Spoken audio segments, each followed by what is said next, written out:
빗방울이 떨어지는 곳이 있겠습니다. 낮 최고 기온은 서울 7도, 대구 9도 등 어제보다 높겠습니다.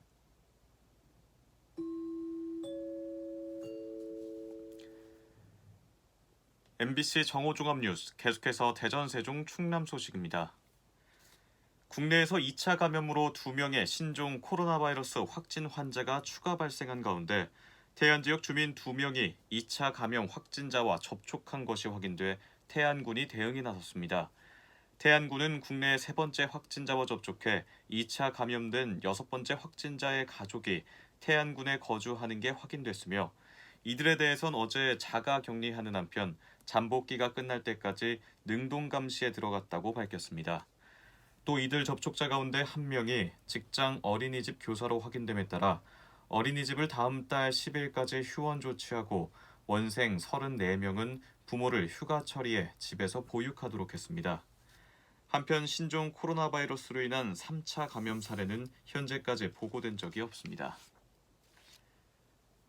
중국 우한에서 1차로 철수한 교민 200여 명이 임시 생활시설인 아산 경찰 인재개발원으로 이동하고 있는 가운데 현장 안팎은 긴장감이 감돌고 있습니다. 인재개발원에는 경찰 병력이 배치돼 출입을 차단하고 있고 주변 주민의 안전을 위해 마스크와 살균 소독제를 나눠주며 방역을 강화하고 있습니다.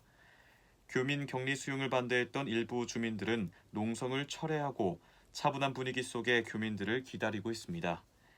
조금 전에 열린 주민대책회의에서도 대체로 정부 정책을 받아들이자는 분위기로 전해져 큰 충돌이나 돌발 상황은 없을 것으로 예상됩니다.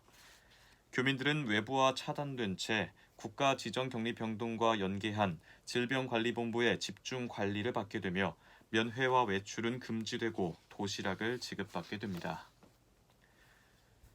중국 우한에서 철수한 교민들이 오늘 아산 경찰인재개발원에 입소할 예정인 가운데 충남도가 방역대책반을 재난안전대책본부로 격상했습니다.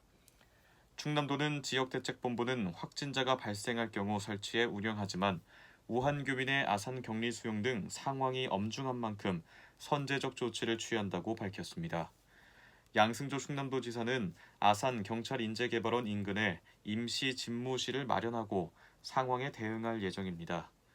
한편 충남도 내에는 신종 코로나 바이러스 유증상자 등 의사 환자가 34명으로 늘었으나 모두 음성으로 확인됐고 능동감시 대상은 국내 6번째 확진자와 접촉한 태안 주민 2명을 포함해 17명입니다. 충남도는 아산 경찰인재개발원 주변 주민들의 안전을 위해 방역을 강화하고 가정집 방문 진료를 지원합니다. 도는 경찰인재개발원 인근 지역 주민 건강을 위해 마스크 6,500개와 실내 살균 소독제 200개 등 개인 보호 물품을 나눠줄 계획입니다. 또 경로당 등 사람들이 모이는 곳에 소독제를 비치하고 방역 차량을 매일 투입해 인재개발원 주변과 마을 곳곳을 소독하며 가정집을 방문해 마을 주민들의 건강도 직접 점검하기로 했습니다. 신종 코로나 바이러스 의심 증상자가 대전에서 어제 4명이 추가 발생했지만 검사 결과 모두 음성으로 판정됐습니다.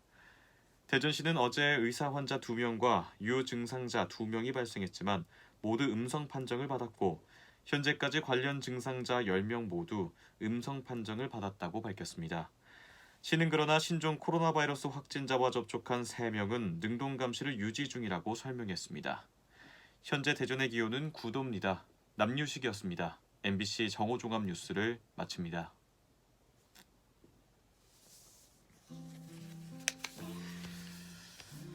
오늘도 이렇게 정오뉴스가 끝이 났습니다.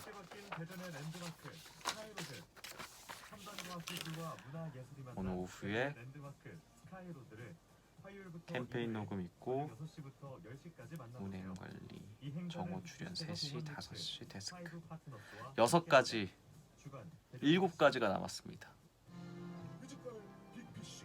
다음 주에는 좀 브이로그를 찍어보려고 하는데